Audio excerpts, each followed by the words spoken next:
General Sale said nze nafanga sifuse minister. General Sale. So after election 2006, he was made the Minister for Microfinance. Actually, I interviewed him before he ran away. I had thought in my mind that he would be the last member of President Yoweri Museveni's family to be in cabinet, or Kalama to be in the cabinet. With when we had capital gang with the president, I asked him, why did you make your wife a minister? How do you supervise your own wife? And he gave a very long story.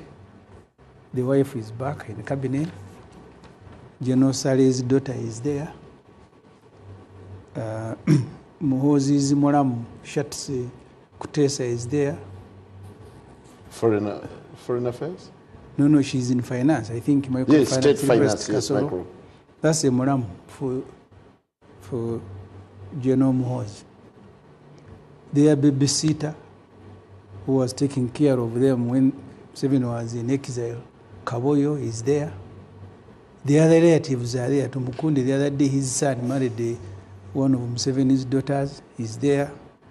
Jim Moore is part of the family, Ramiram and others. It's very difficult to supervise. Aren't you bastardizing? I am not the one who appointed the cabinet. Why would you look at it from relative, the side, the blood? No, because General Sale, I gave you that backup and thought it would be sufficient.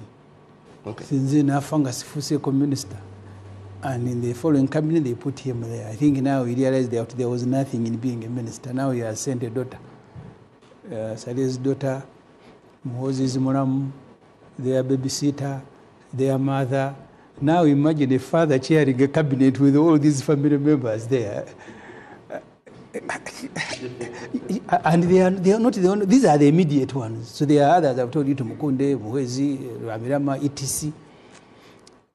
The president is very casual when he's choosing a cabinet. That's how he ends up appointing my sister and friend, the Honorable Kasule Lumumba, a chief whip. Yet, the Administration of Parliament Act says parties will elect from amongst their members. The Honorable Kasule Lumumba, if she is vetted, she is ex officio.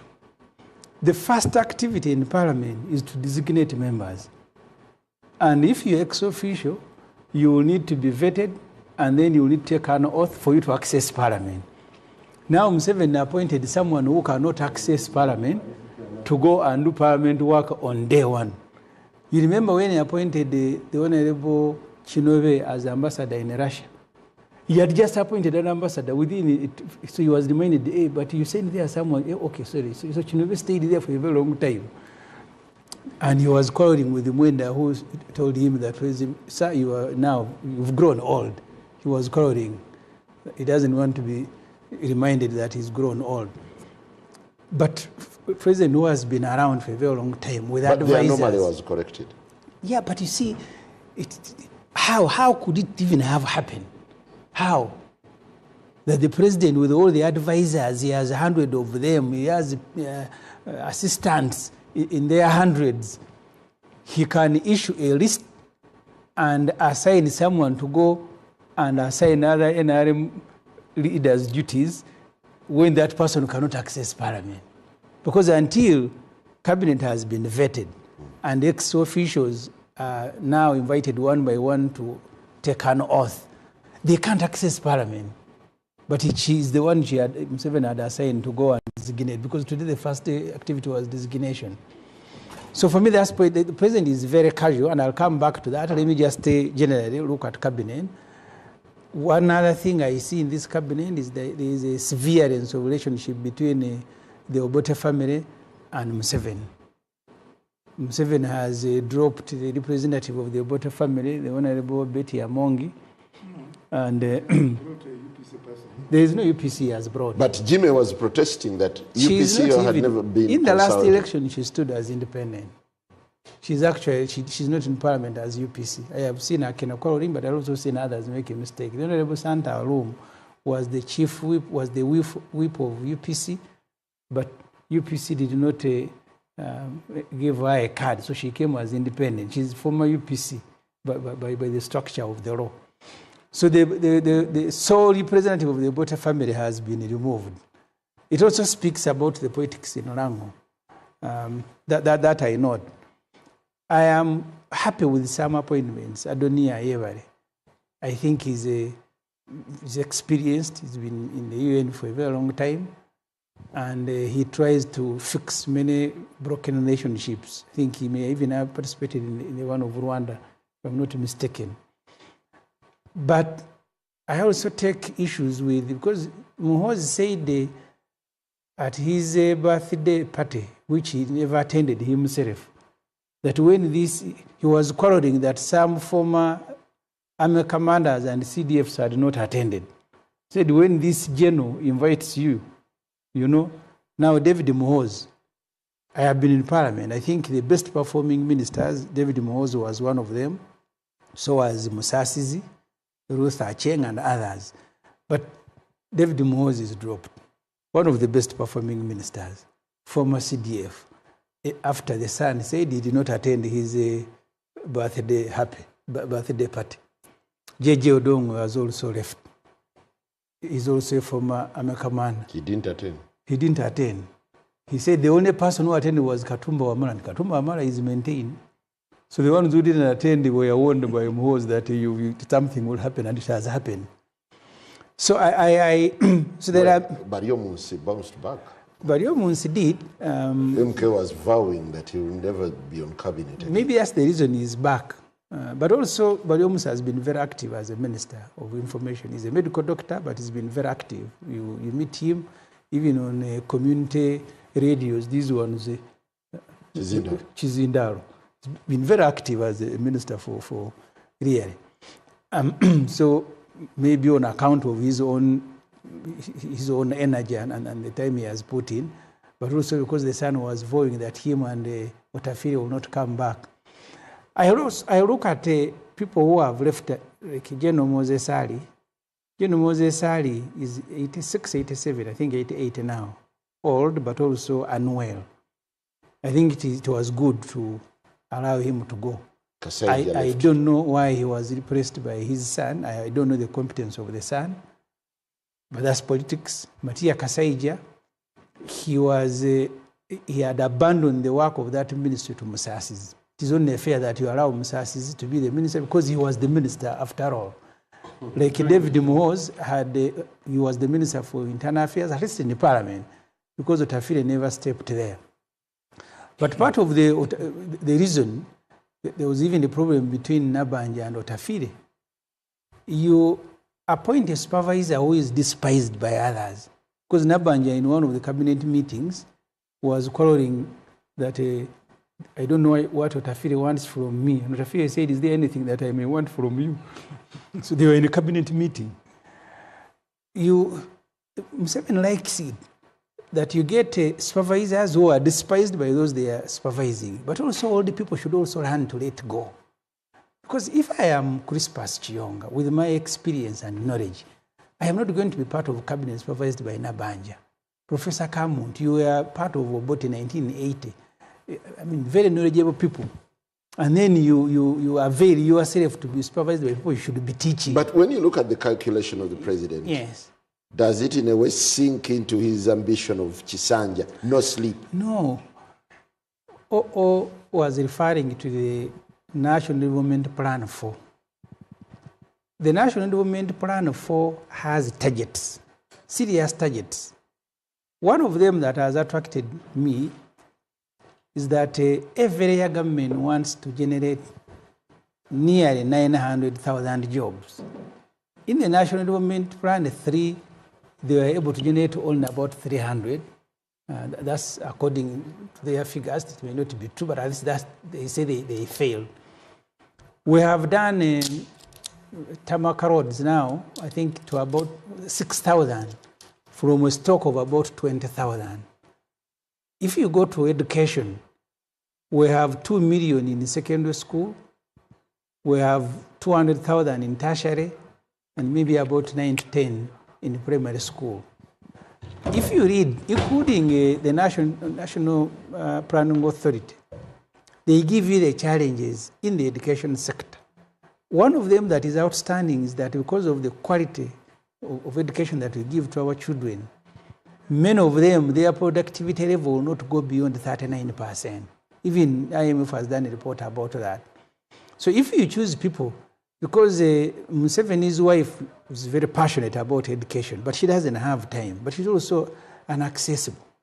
She runs that ministry through emissaries because she never steps there. Muyingo and Kaduchu and others who are at the ministry, they wait for ADs from Mama to come. So the ADs are the ones who sit ministers and assign them, you Ofwono minister for this, you do this. And then they disappear.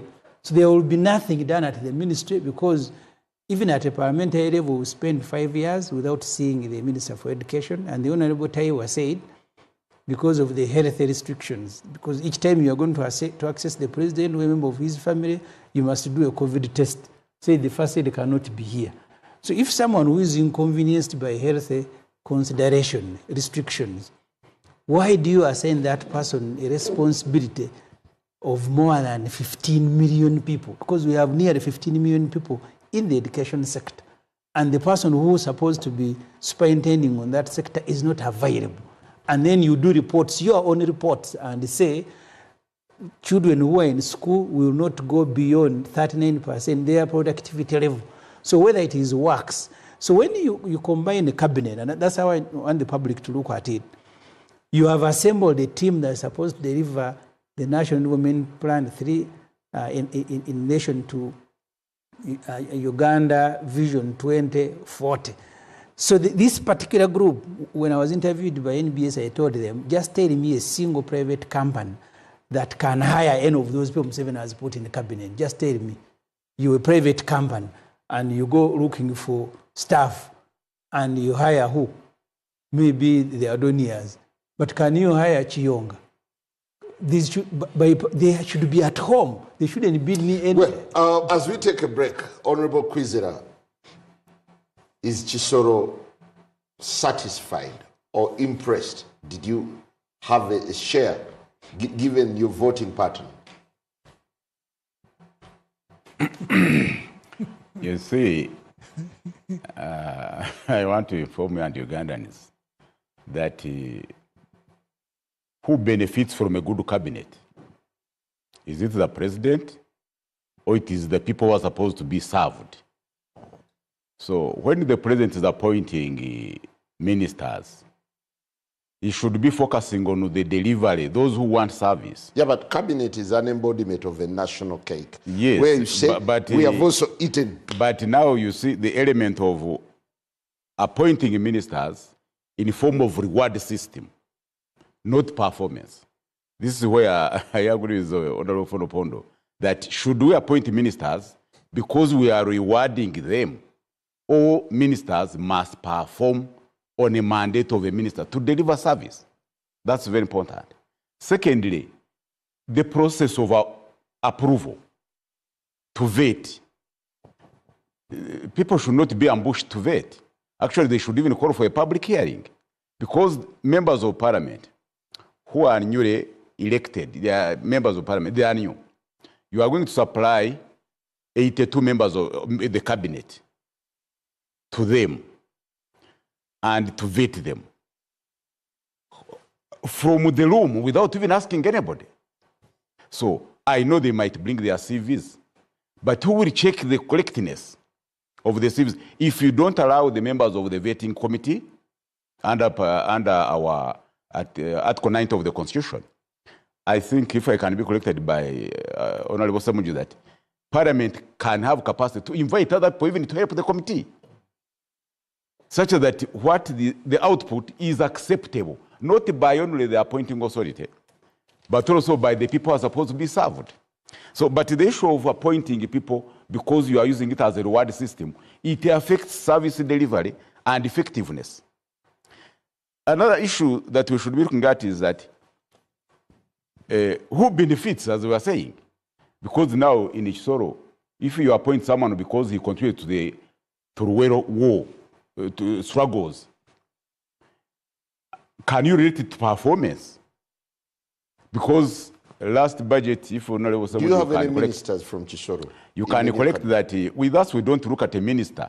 We look at the good policies. No, but Chisoro was once excited when Mateke became minister. But what I'm saying is that these are national ministers. These are national ministers. So, died. But last financial year, our tourism roads actually have been in the books for about 5 years, 10 years. Now, you bring a budget, you provide it to make 60 roads. Yet in the previous year, you did not even make 5. So if we don't have a performing cabinet and we don't have realistic budget, what will be the target in the coming year? So we should have targets in line with the development plan and in line with the manifesto. Well, we'll take a very short break, and when we return, we'll still be unpacking the cabinet. What's so remarkable about Museveni's picks?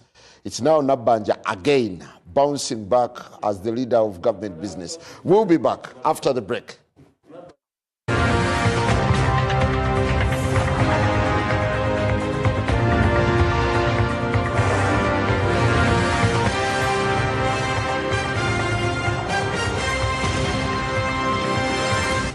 Frontline.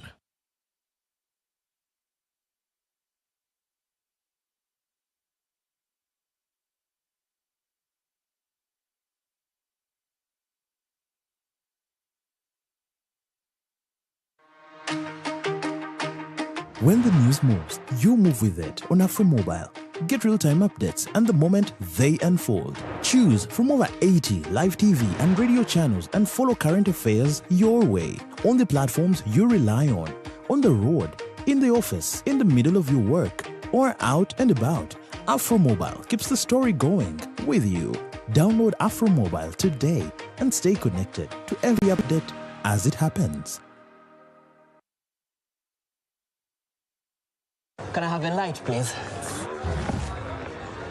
What is this? Castle Light, the best testing light. Try it. Try it, try it, try it.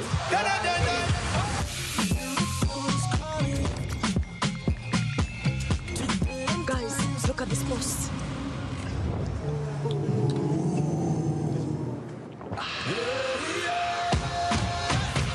Nothing hits like extra cold. Castle Light. Try it. In a fast-moving world, why are we still stuck with paperwork? Signing here, stamping there, moving from office to office. It's exhausting. Now, there's a better way. With UG Pass, you can securely prove your identity, sign documents, and access government services anytime, anywhere. No delays, no stress. Everything is instant, safe, secure, and government-backed. UG Pass, your identity secured. Available on the Apple App Store and Google Play Store. UG Pass is a product of Nita Uganda.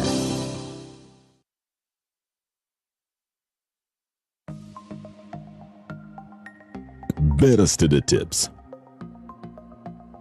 Be vigilant. Watch out for unexpected prizes or lottery wins. Genuine contests do not require advance payments or personal information. If it sounds too good to be true, it probably is. Brought to you by, in partnership with, Uganda Communications Commission and NBS. The National Mosquito Net Distribution Campaign is back. No one should die of malaria in this era. It is your responsibility to chase malaria from your home. The good news is that the government of Uganda has once again started distribution of mosquito nets under the 5th Universal Coverage Campaign, also known as the Under the Net campaign. Under this exercise, 1 mosquito net will be distributed per 2 people in every household. A village health team member, a community health extension worker, also known as a CHU, and the LC1 chairperson will move house to house to register members of the household in preparation for receiving their mosquito nets. Do not lie back. Ensure that you register all your household members to receive a mosquito net. On the distribution date, move to your distribution point and receive your net. Mosquito nets protect you and your family members from infectious mosquito bites that lead to malaria. Ensure that you receive the net, hang the net, and sleep under the net every night.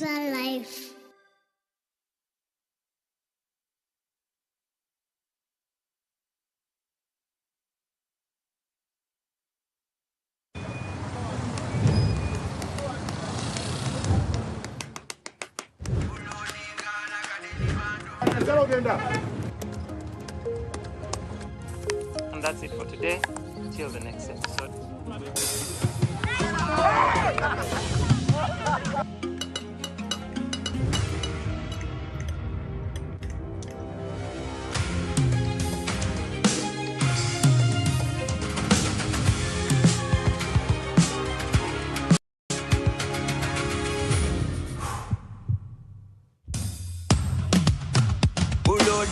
Like a daily bando, like a daily bando, like a daily bando. Omuliro nguwulira muli mu mutima kukankana like drums. Kalakata, kalakata, endungu ya kusabula. We gonna do free of fire, free of fire, free of fire.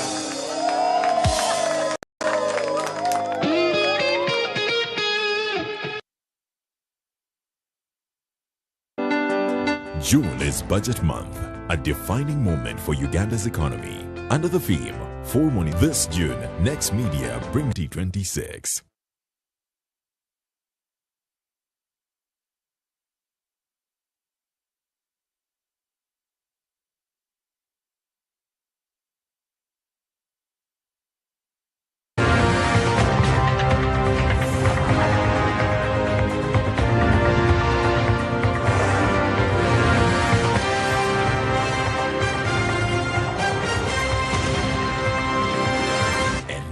Frontline. Well, it's the Frontline as we continue unpacking and making sense of the new cabinet. Will it really deliver on Chisanja, no sleep, or is it an extension of the fishermen cabinet? Well, Honorable Fungaro. Yeah, thank you very much.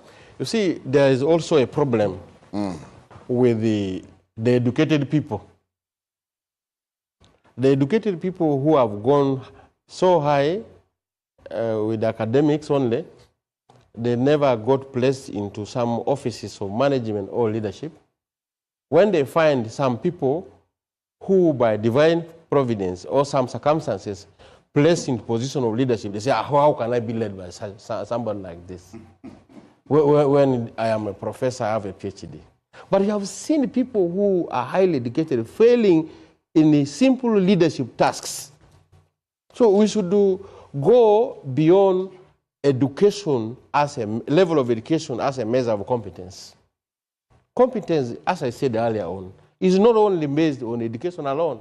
There are other factors which must come into the measurement of the ability of somebody to perform. Who are you making a case for? I'm making a case for the Right Honorable Prime Minister Nabanja.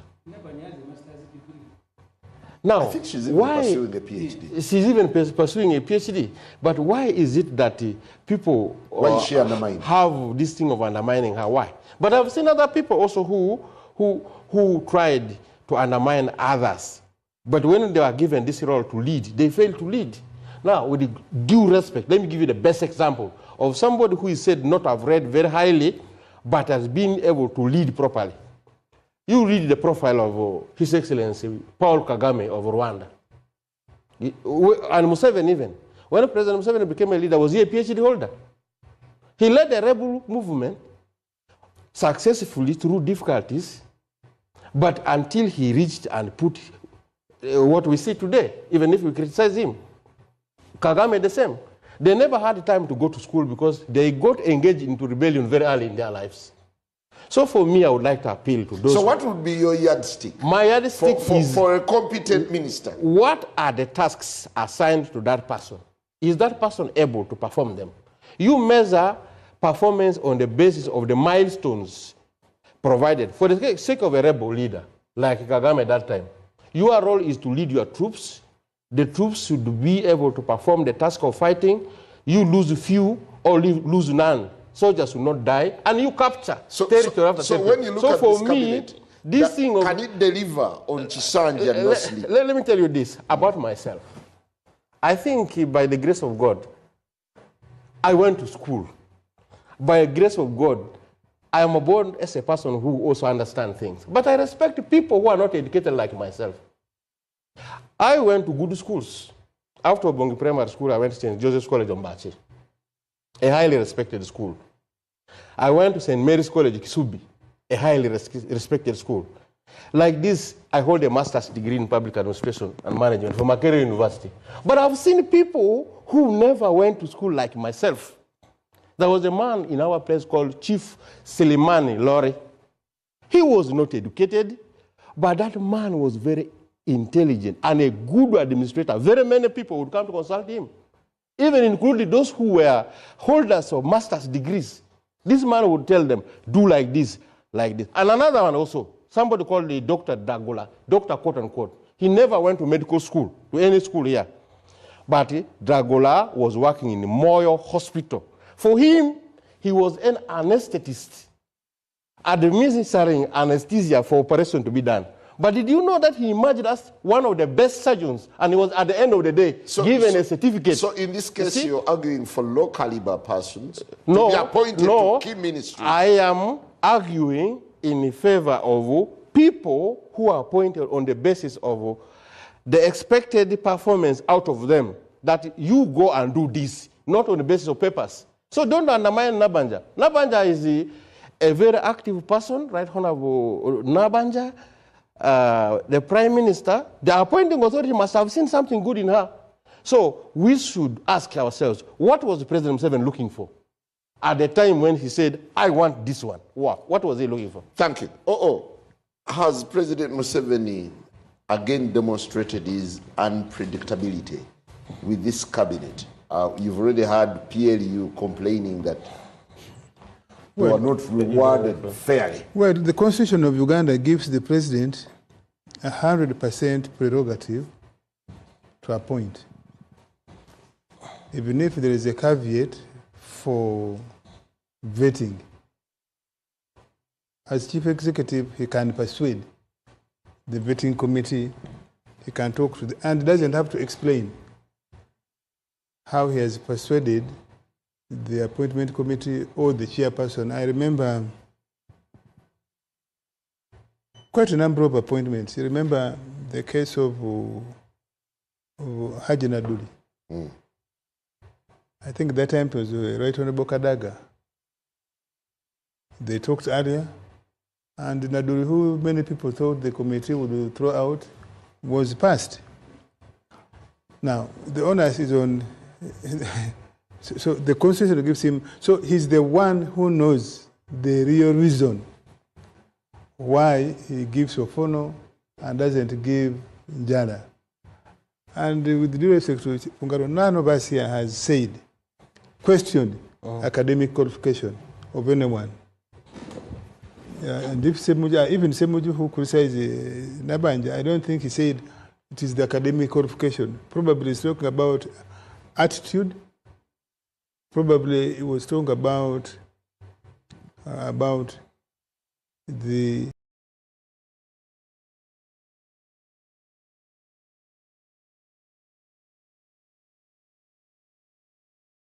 minister belongs to that ministry. You haven't seen those cases, and many. But in the case of Nabanja, I've not seen her answering irrelevant questions. I didn't say Nabanja. I know, but that is a reference. In our particular case, the job of the Prime Minister is to coordinate ministries, policies of government, and delivery. So it may not be the fault of Nabanja. I don't know whether it was Honorable Semujju who said that in quite some cases she's given people probably who are stubborn, who don't want to respect her. Who don't respect. Now there I expect the higher authority to discipline them, to crack the whip. Yes. You have seen a number of outbursts of ministers in public, And we all know those that don't respect the Prime Minister, even when that's her mandate, to coordinate them, to supervise them, and probably even to sanction them appropriately. Yes. Now, if that is continuous, then the fault may not be Nabanja's. The fault lies elsewhere. Yeah, it is the people who are supposed to respond to her. And some of that also is with Parliament. We have had cases where because the minister has given you hand hose, you Fungaro, you say the minister is good. Because he has given you hand hose, he has given your people relief food. No, for me, where I saw her competence was this. I'm just giving an example. Why are you saying I'm talking about generically. But I want to give an example. Why there is a Why of all ministers are you so obsessed with Nabanja? I want to give you an example here. He said they are eating today on the floor. I said on the floor, yes, I stand by that. in life, offices are supposed to work continuously in succession, regardless of who occupies them. Now, there was a time the Right Honorable Prime Minister of Uganda was a highly respected person in the names of Right Honorable Ruhakana Rugunda. When he left, there were certain things which were left not properly documented. They were discussed verbally, not put properly in writing. I came from UNRWA. I went there. I had a meeting with General Moses Ale, Dr. Ruhakana Rugunda, myself. The third person who was supposed to be in that meeting was Kajina, the director of UNRWA then. About very crucial matters of development in West Nile in terms of roads, the road network. Nabanja was not there. So when changes were made, what we had discussed had not been implemented. There was nothing which had taken place. I came there with the only things which were written with a hand like this. I came to Right Honorable Nabanja. I said, do you have any record of this in your office? This office has left. What was discussed has not taken place. Where do we start from here? Nabanja responded, said, don't worry, this is an office. And then she called people.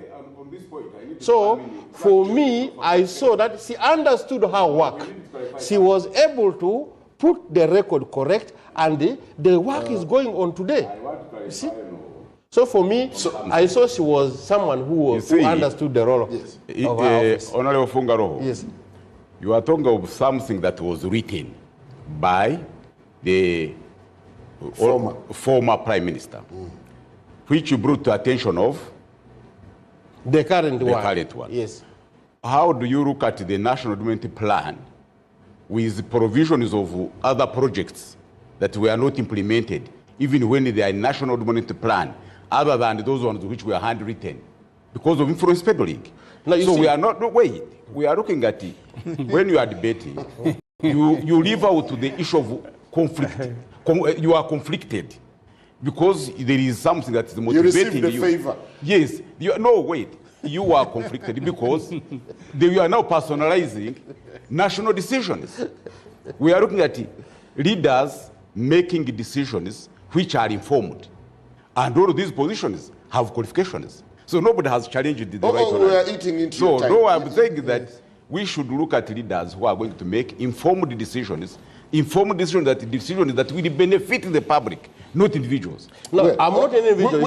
Sorry, we were eating into Oho's time. No.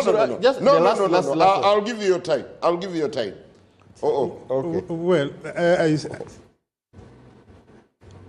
every time there is a second chance, my belief is that the laxity with which some of us have held public offices, you had the president saying, enough is enough. I hope this enough is enough will come to the fore and will take decisive action. And that's why I said the onus is on the ENRA members of parliament, who are the majority. What is the magic in retaining Nabanja and Alupo? That it can only be answered by the president. But personally, I suspect he was answering more to the politics. Is this what well, let us take the vice president. There's a joke in our circles, and I hope she's watching, that the vice president is the vice president between the Kampala and Katakwi. So, yes. You have heard, You see, the public, the average member of the public, even me who's not average, I expect the vice president, the prime minister and other ministers to take initiative beyond the ordinary instruction of the president. I expect them to go and refine what the president is doing. I expect them to solve problems where the president perhaps is busy, even without being delegated. And they simply go reading the mind of the president, solve a problem, and then you take back, I have solved this. That's what I expect. That's what I expect of top members of the executive. But if you are also, you see the problems and then you first report. That's why I dare say the president is too occupied. And consequently, there are many things that are accumulated. You have heard in Parliament and in the ordinary life here, the president makes pledges. And it accumulates for 5 years. He has a minister for the presidency. He has other DCs. He has a minister for that sector. Why should those things accumulate to the point where people simply forget and abandon? Why should the president be the one accosted by smaller things? The rest of us, what are we doing? Thank you. Honorable Semujju. Yes. It appears the general consensus or the general perception is that this is not more of competence, it's more of loyalty. Does it give you a sense that the president has further consolidated his grip on power with this new card? I think we've moved from ministers with the capacity to engage the president, agree or disagree on the direction on issues of policy.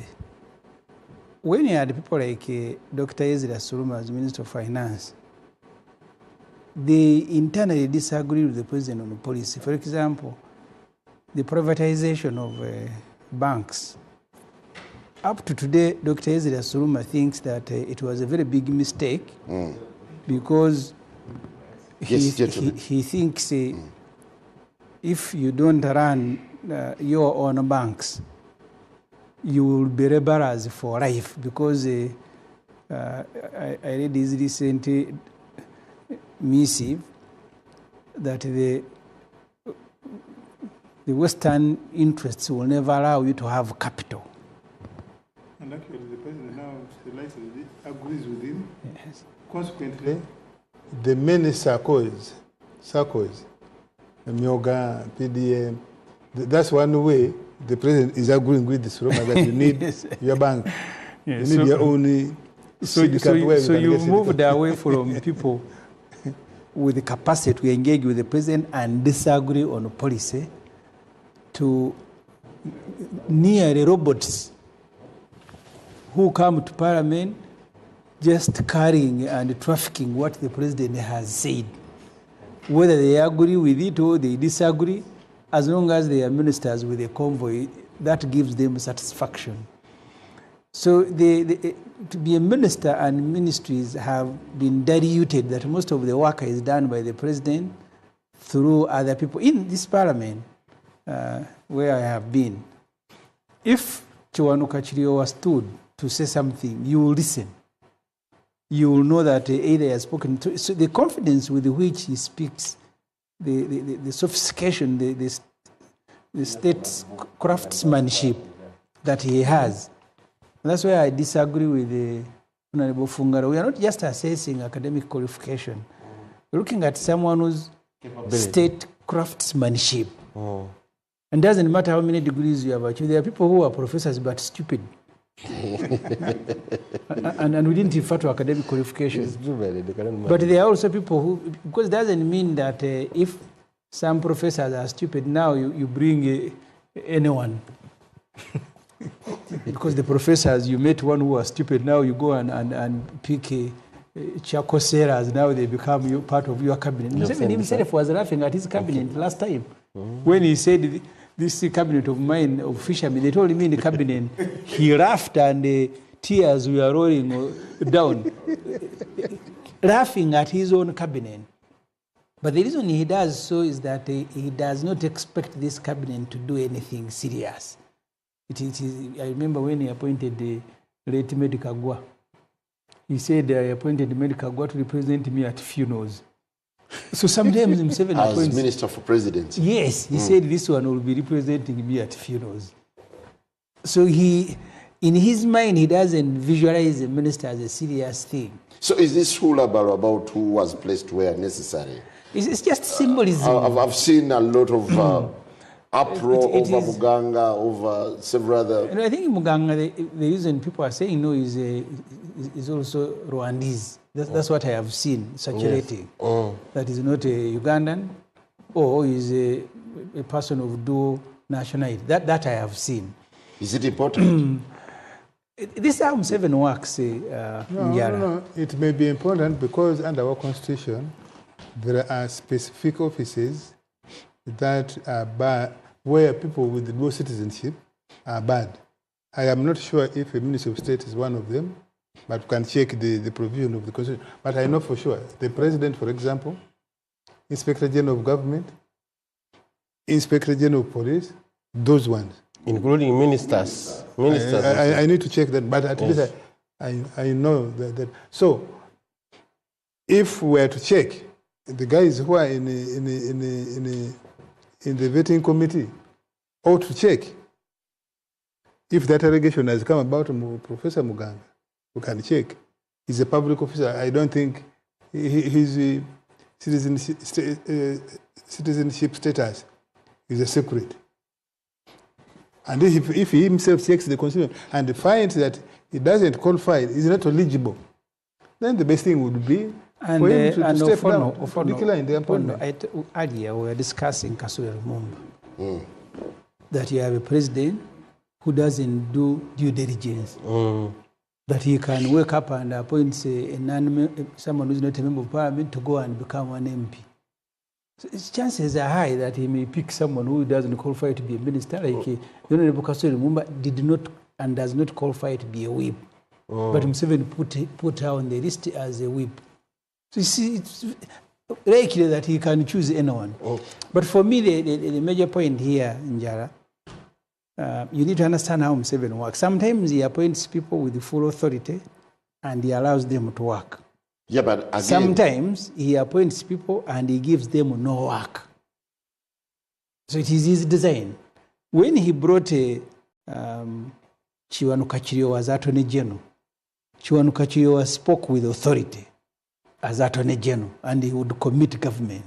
I'm not sure Mayanja is. I think the reason he's taking him to defense is that I think when he looks at this group, he's the only one who can work with his son comfortably. The others, General Sari told me, I called him, I was working at Observe when he was in finance. He said the environment has become very difficult. When you are approaching people, so if you look at your shoulders, they run away. By the time they have said, I am here with nobody. I don't think Mohoz with the power he has appropriated that you can find a minister to go and supervise him. Maybe Chiwanuka Chiriowa can try. Because the last time you had Oboth as a supervisor, he ended up inviting his junior to be a guest of honor, and he was the one saluting now. And I think that's maybe the reason even Otafiri has been removed from internal affairs, because that's security sector. Security sector now, all of it, prison is run by Museveni's son. So Otafiri, who was quarreling, that's why he has been exiled into water, because I don't think the son has any interest in water. So Otafiri can go in water And here, everybody broad must be either one who will salute the sun or will keep quiet when the sun is running the show. So there are ministers that Museveni appoints and he gives them authority to go and do work. But there are also others he appoints, like kagwa, whose only duty is to represent him at funerals. And I think that's what Arupo is doing. I don't think she does any other work. Because ordinarily, a vice president in our constitution must be someone training him or herself every day to take over the presidency in case something happens. You should even be allowed to hold some power. Yeah, but do you appreciate the magnitude of the challenge that the president faces in playing a balancing act between politics and service delivery? No, if you have a cabinet, and I agree with the Honorable Kwezera, if you have a cabinet that will help you to deliver service, I don't think people will want to have their relatives or clansmen or people of the same religion in that cabinet, if a cabinet is delivering. We had Obote ministers, Kanyomos, Rwakasis.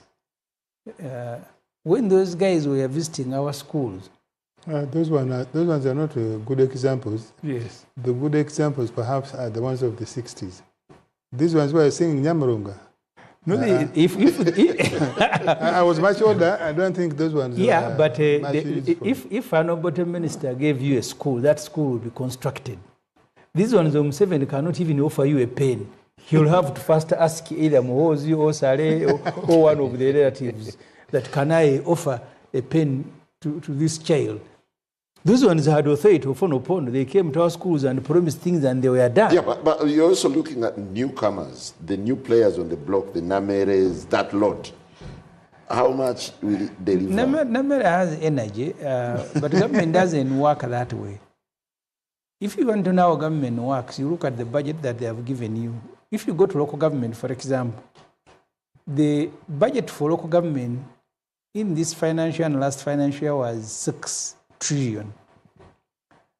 5.4 trillion for salaries, for secondary school, primary teachers, health workers. So what remained for local government was about 600 billion, all of them in Uganda. So that's what you go to supervise. And that's why I saw newly appointed people saying now it is a PDM. What is their role if you look at the policy of PDM? Museveni said PDM should go at the parish. There is even a committee. So you have no role there apart from maybe reporting that things are not happening here. So many of the ministers, as I said, they are given the ministries, but with no responsibility, with no budget. I am happy with Sanjay Tana. In trade. Yeah, but unfortunately, there isn't much that is in that ministry. But Sanjay Tana and Otada were some of the best MPs. And they should have said in Parliament if Uganda was a serious country. Sanjay Tana and Otada, very, very good. Thank you. Honorable Quiz, the outgone lot were dubbed fishermen. How would you describe this one? Oh? You see, it's more of the same. Business as usual. I want to inform the listeners and those ministers, those who are going and those who are coming in, that the biggest challenge we have in the country is where people are appointed to take positions of leadership when in themselves they know they don't qualify or they have no capacity to deliver.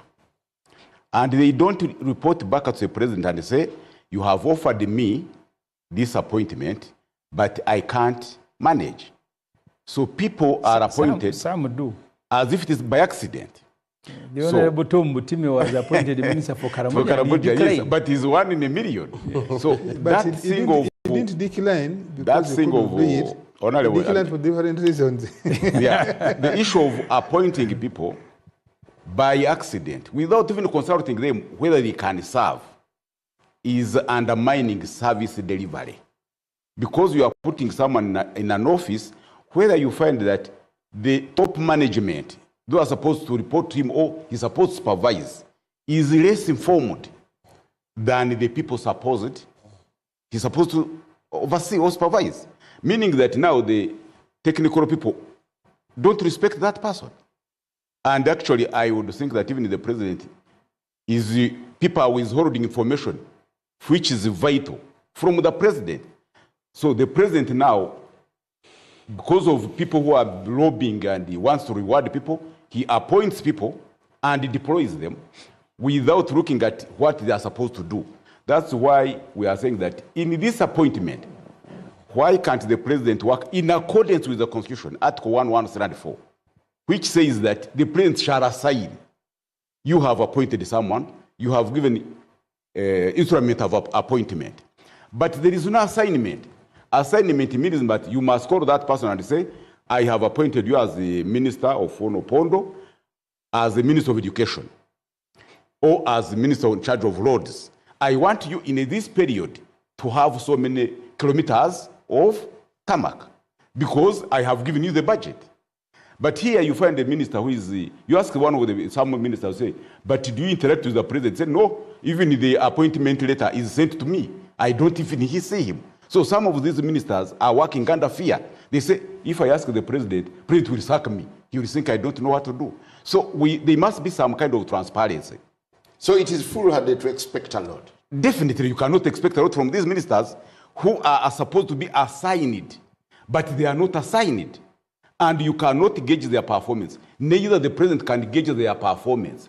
Maybe if they have undisclosed objectives, why they are appointed. Thank you. Honorable Caps, as we take a break, while the president seems to have played his wild card and brought a surprise cabinet to us, there is a sense that he has further entrenched. This is a Muvumba cabinet. There is nothing new about it. So it's a Muvumba. He has cut the old and the new. He has brought them into his cabinet.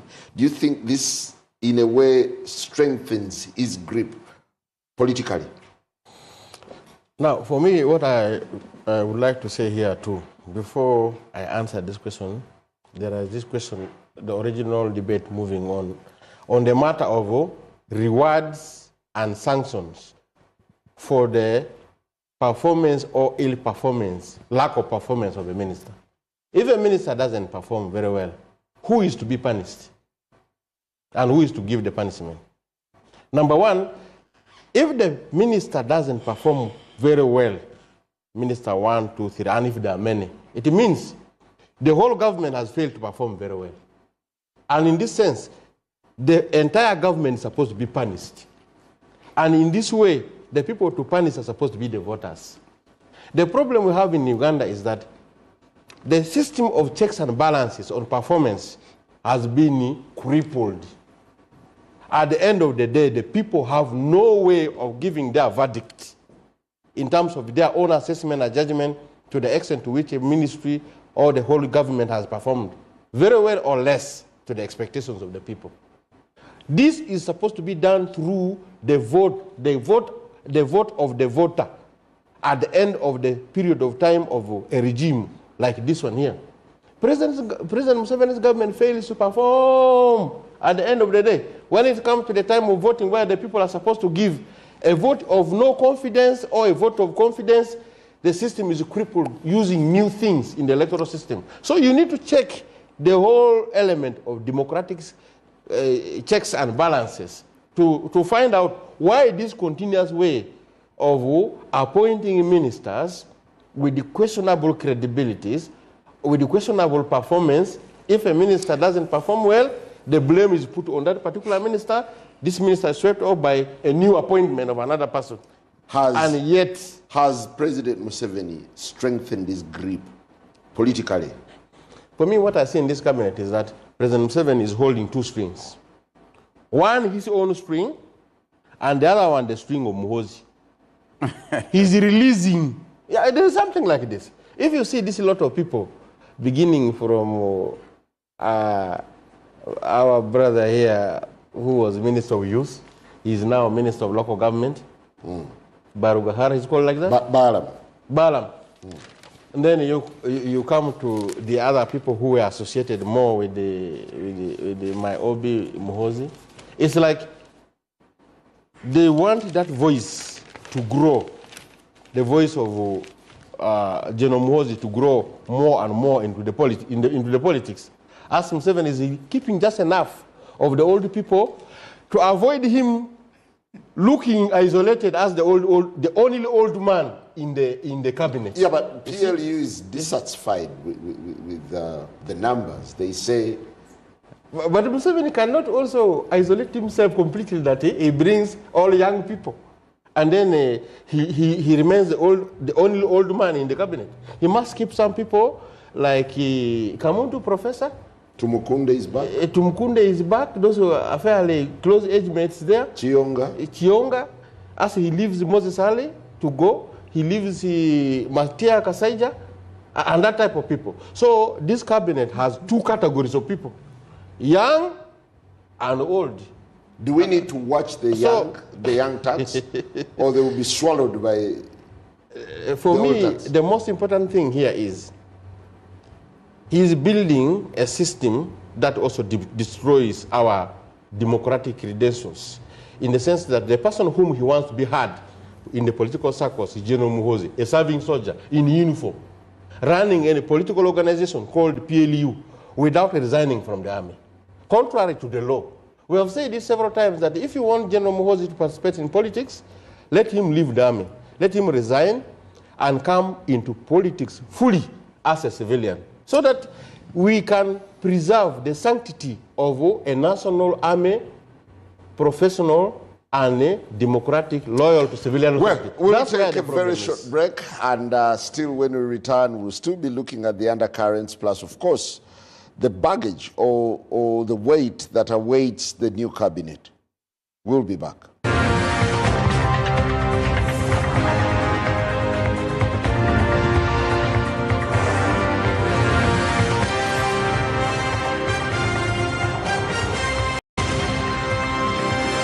NBS Frontline.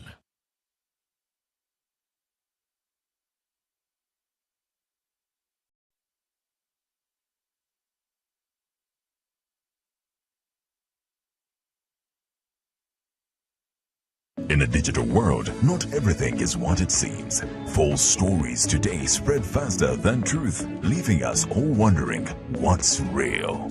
Disinformation misleads, misinformation misguides, and spreads confusion and fear. Dismiss, a campaign to help you think critically, question wisely, and verify thoroughly. Join us. Let's build a more informed Uganda, one truth at a time. Dismiss, inquire, verify, confirm. Together, let's fight fake news.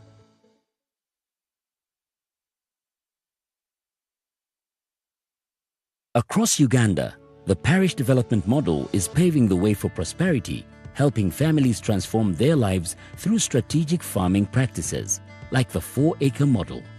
In our Chibaro of 1996, we said first acre, put coffee. Second acre, fruits. The third acre, you put pasture for dairy cows. The fourth acre, for food, cassava. The good thing is that now cassava is also becoming a very good cash product, but at least for food. Then, mind you, the backyard. You put poultry for eggs, you put piggery. I'm in a 1-acre plot of land. In this 1 acre, Your Excellency, I practice this banana plantation. I also practice coffee. I also have dairy, Your Excellency. Every month, Your Excellency, I get 500,000 from these bunches. The 7 activities we recommended, they have a big global demand. We have 10,000 Nile tilapia fish and 10,000 African catfish.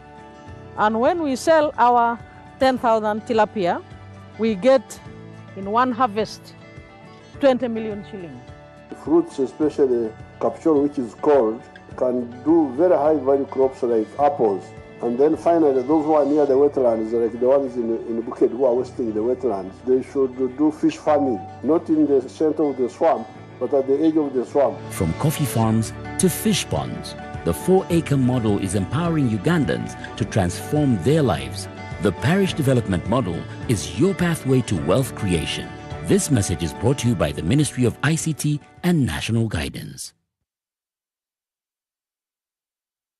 Hey, hey, travelers! Are you a family gearing up for that big vacation, a hustler working abroad coming home, or your squad chasing sunsets and passport stamps? It's time you lock in. Say goodbye to long airport queues, shocking roaming bills, and the stress of hunting for local SIM cards, because now you can travel like a local. Stay connected in over 180 countries. Just scan, tap, and boom! Instant data the moment you reach your destination.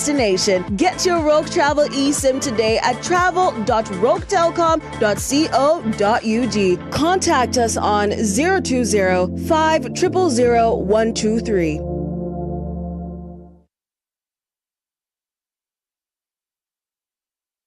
Breaking now. Now Post delivers Uganda's fastest, accurate news as it happens. From hard-hitting headlines to exclusive interviews, we bring details of stories everyone is talking about. Accurate, fast, and balanced. Get every update at nowpost.co.ug. Follow us on Facebook, X, Instagram, TikTok, and never miss a moment. The Now Post. Accurate news, fast. Bigger, bolder, and hotter than ever. Hello, Mr. Right is back in Season 3 on StarTimes Makula Chika, starting 15th March every Sunday at 8 p.m. This is Uganda's ultimate TV dating show, where intentional kings step up and confident queens dominate the stage, where charm meets class, swag meets beauty, and money meets nyash. All in Spotlight. Who will walk away with a soulmate? Hello, Mr. Right Season 3 is sponsored by Vaseline, Viat Esheri, and lead sponsor Chinatown. Hello, Mr. Right Season 3. Love, vibes, drama.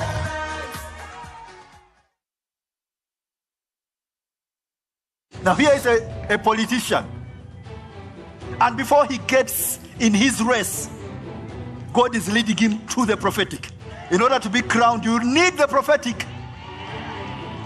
So now when you want something moving in your life, join a company of prophets. Hallelujah.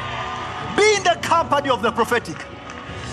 Watch The Power of Prophecy with Prophet Elvis Mbonye this Saturday, 6:30 p.m. on NBS TV, Uganda.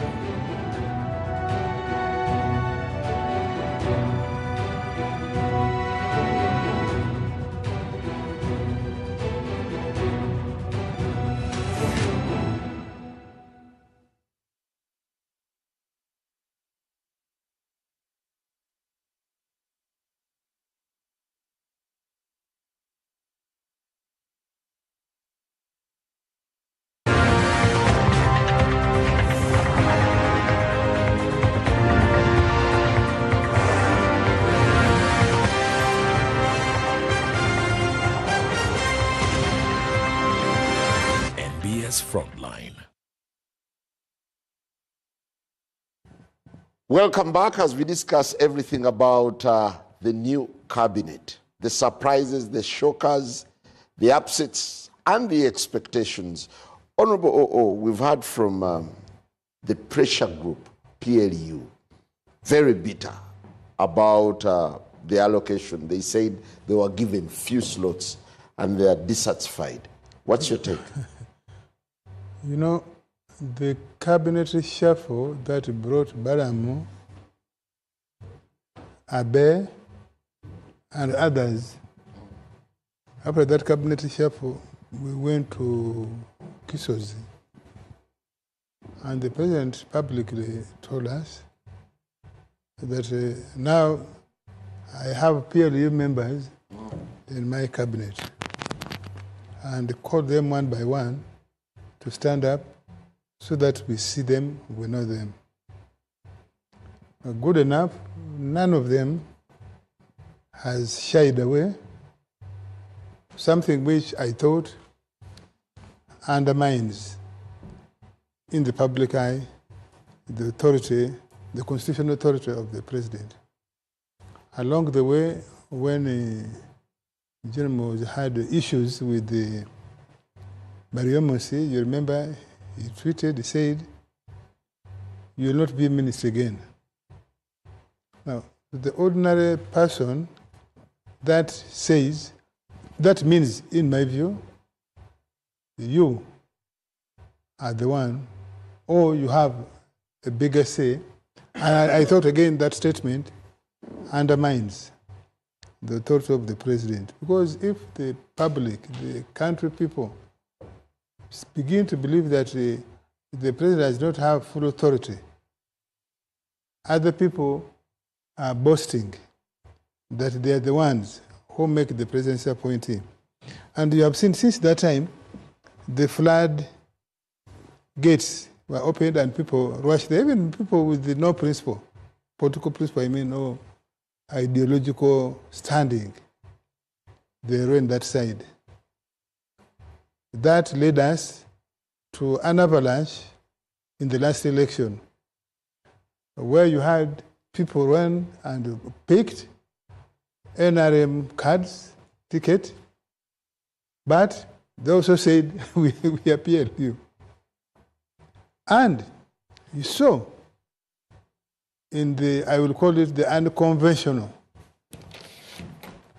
ousting of Anita Moon as the endorsee. The endorsee. Remember, first of all, the endorsement of Anita Moon and Tayiva as the NRM by SEC in February was certainly irregular because our constitution of NRM, our regulation says there will be a period for expression of interest. So there was no need for SEC to endorse them without first opening. At least they go through some formal process of expression of interest alongside others. Now you saw I said the unconventional ousting of Anita, regardless of other accusations, even if those accusations were right. I think the better way would have been to quietly influence SEC, probably have people making petitions to SEC and say, this was irregular. Or this person has the following issues which make her candidature, even being proposed, untenable. In that case, then SEC agrees to review its own resolution. But the manner in which it has come is now, what does that set? I have seen a tweet. I haven't bothered. I don't know how to trace whether this tweet actually belongs to this person. I'm a basic person on ICT. But since it hasn't been denied, I want to believe that came from journalists because I have seen has made 3 statements about David Kabanda. He made another one about questioning how could it have been that Barremonsi was appointed. He made 4, actually, and then about Okello Oryem. How did Okello Oryem miss? And then the other one was on generally the dissatisfaction you are referring to. Now, I think that's meant to show we, the politicians, that power now has either shifted or is shifting. I don't know whether that's how we want power to shift. Or does it scare you? Personally, as an individual, I'm not scared. That's why I speak. Should the nation be concerned? The onus is on the Ugandans as citizens to reject what they think is unconventional, what they think is illegal, unconstitutional. First of all, by starting with the NRM people, but looking at where NRM stands now, I doubt, because not many people in NRM, or even in the country, have 2 things which would be a counterbalance. Not many people have the economic or financial muscle. Not many people have own political gravitas. And thirdly, perhaps, not many people have the ideological grounding to say this is wrong and let's speak about it. I don't think you see many members of parliament of NRM speak about it. they turn about turn like so soldiers. So is NRM at a crossroads over the PLU factor? I think so. I think so. People are timid. And each time I write, I say, many people in NRM speak the truth. Even the truth, they speak while looking over their shoulders. And I don't think that's a good sign for NRM, which claims to be a vanguard party. Because a vanguard party, a revolutionary party, is the one which will be pointing the right direction for others. Now, if there's no one in NRM, not even its secretariat, is able to politely and in discipline say, no, Mr. Chairman, this shouldn't be the direction. I think maybe a cause for worrying, but I hope we can still find our way. And that's why I'm saying in this parliament, which is overtly over-dominated by NRM 72%, we hope we can begin with there. I want to bring in, given that you are an NRM leaning independent, how much of a factor is PLU in this cabinet? You know, is it a headache? You know, politics is a perception. And you can use different lenses. Honorable Semujju has a lens. Honorable Opondo has a lens. Fungaro has a lens. I also have a lens. But if we are going to use a scientific lens, that is like an X-ray, which you don't deceive, we now want to look at the NRM now, 12's parliament, and who has influence there. Because parliament means members elected when the speaker is there. So if we want to be realistic, did the NRM secretariat contribute much? What was their contribution to the elections of the speaker, putting the speaker and deputy in a position? Where did we see NRM secretariat? Because the NRM secretariat is the one that must be mobilizing its members for a direction they want. So now you see another arm, PLU, saying, no, we want the speaker and we want a deputy speaker. And then you find that in a public gazette paper, you find that they are saying, no, with us, PLU, we are not satisfied with the 17 positions, and it comes like this. So the secretariat has the managers, especially the one in charge of media, to shape the thinking or to bring out the right position of the party. As Opondo said, the party has kept quiet. Another thing that we have not had a reshuffle. This one was a new cabinet.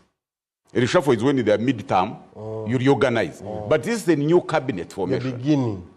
This is a new cabinet because the other cabinet ended. So when we are forming a cabinet and someone says, no, we have had very many. I saw the spokesman of the PLU, Nganda, saying that they have more than, is it 400? That 300 members are PLU. So, and then we are discussing transition unwritten, the way we have collision unwritten, collision between DP and NRM, either individuals or as organization. Then we saw also UPC and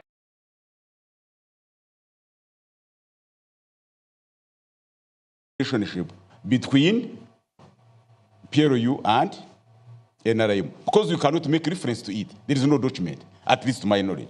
And so maybe Opondo, who is NRM, knows. But when you talk about transition and you see the new people coming in, as the Kasejas phase out, so couldn't it be a transition between NRM to PLU?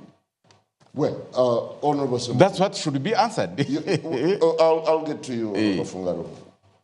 The NRM PLU relationship equation, yes, and how it is playing out in the cabinet picks, and of course the speakership and the deputy speakership. I always thought that Museveni, because Museveni is a smart person, that he will order hand us to his son, I thought he would do that in an orderly manner. That he will allow the son to retire, either he becomes vice chairman of NRM somewhere, and so on and so forth. That there will be no more processes that are legal. But it appears to me that the son and his father have agreed that he will take over in that fashion. Because he said, both I congratulate you, you're going to be a speaker. Then he said the speaker will be, deputy will be a woman. Now it is Taiwa.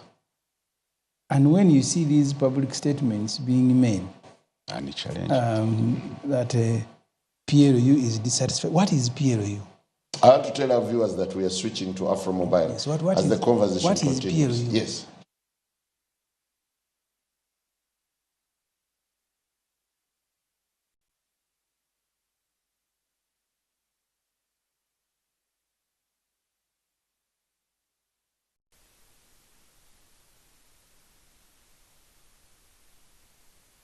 Pass him. They said, you are a serving soldier.